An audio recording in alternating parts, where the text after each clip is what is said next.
Hyderabad బాగ్లింగంపల్లిలోని doctor BR Ambedkar కాలేజ్లో 76వ గణతంత్ర దినోత్సవ వేడుకలు ఘనంగా జరిగాయి. జాతీయ జెండాను ఎగురవేశారు college joint secretary Ramanakumar. Ambedkar, Gandhi చిత్రపటాలకు పూలమాల వేసి నివాళులర్పించారు. కాకా వెంకటస్వామి స్థాపించిన అంబేద్కర్ కాలేజ్లు చదువుకున్న వాళ్లలో చాలా మంది మంచి పొజిషన్లో ఉన్నారన్నారు కాలేజ్ డైరెక్టర్ విష్ణుప్రియ. ఎంతో మంది ప్రాణత్యాగాలతో వచ్చిన స్వాతంత్రాన్ని, అంబేద్కర్ రాసిన రాజ్యాంగాన్ని కాపాడుకోవాలన్నారు. ఈ కార్యక్రమంలో కాలేజ్ ప్రిన్సిపల్, విద్యార్థులు పెద్ద సంఖ్యలో పాల్గొన్నారు. ఎంతో ప్రాచీనమైనది మన నాగరికత, భారత నాగరికత ఎంతో ప్రాచీనమైనది. కానీ ఈ కొలోనియల్ రూలింగ్లో అంటే ఇతర దేశాలు వచ్చి మనల్ని అణగద్రొక్కి పరిపాలించి నానా విధాలుగా మనల్ని నాశనం చేసి పీల్చి పిప్పి చేసి వదిలిన తర్వాత మనము ఇండిపెండెన్స్ మూమెంట్లో ఎలా వర్క్ చేశామో, ప్రతి ఒక్కళ్ళు ఎంత స్వార్థరహితంగా దేశం కోసం వర్క్ చేశారు, త్యాగాలు చేశారు. అవన్నీ ఆల్మోస్ట్ ప్రతి ఒక్క కుటుంబానికి ఎంతో కొంత ట్రేసెస్ అనేవి ఉంటాయి.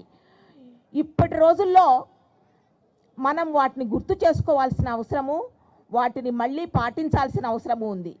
మనం ఒక్కసారి కనుక పరిశీలించుకుంటే మనం ఎంతో కష్టపడి తెచ్చుకున్న ఈ స్వాతంత్రాన్ని జాగ్రత్తగా కాపాడుకుంటున్నామా?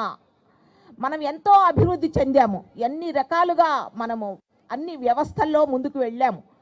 కానీ కొన్ని జాడ్యాలు ఇంకా మనల్ని పీడిస్తూనే ఉన్నాయి. ప్రతి ఇంట్లో కూడాను ఒక పెద్దవాళ్ళు, స్వాతంత్ర సమరయోధులకి ఆ సైకాలజీలో, ఫిలాసఫీలో ఉన్నవాళ్ళు వాళ్ళ ఇంట్లో ఉన్న పిల్లలందరికీ కూడాను బోధించవలసిన అవసరం ఎంతో ఉంది. మన దేశాన్ని వాళ్ళ ఆ అడుగుజాడల్లో ముందుకు తీసుకెళ్లాల్సిన అవసరం ఉంది. మనము ఈ అంబేద్కర్ కాలేజీని కాకా గారు స్థాపించారు కాబట్టి వాళ్ళందరి ఆశీర్వాదాలు, విషెస్ మనతో ఎల్లప్పుడూ ఉంటాయి. ఈ స్థలానికే ఆ మహిమ ఉంది. ఇక్కడ చదువుకున్న పిల్లలు కూడాను ఎంతో గొప్ప విద్యావంతులయ్యి ఎంతో మంచి పొజిషన్స్కు వెళ్ళి ఈ దేశానికి గర్వకారణంగా ఉంటారని నేను భావిస్తున్నాను.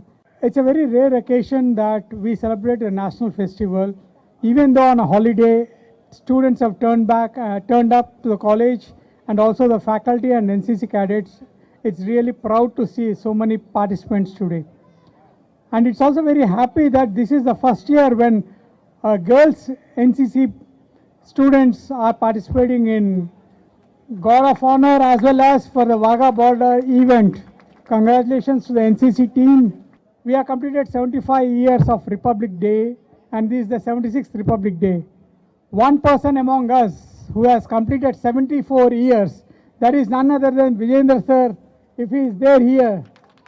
He has completed 74 years, means he is the senior-most person who has seen the Republic of India from none other than us. So big round of applause to the sir from my side and from the management sir. Still he is coming to college and taking classes to the students. The republicanism is spoken at length today. Our country has become independence in 1947, by which the life is injected into the country. We became independent. And on this day of republic, we became stronger by the constitution. The constitution's importance, the drafting of which is done by 200 and above members who have sacrificed their lives day in and day out to write this beautiful document that is rule of law, our Constitution of India, a pride document.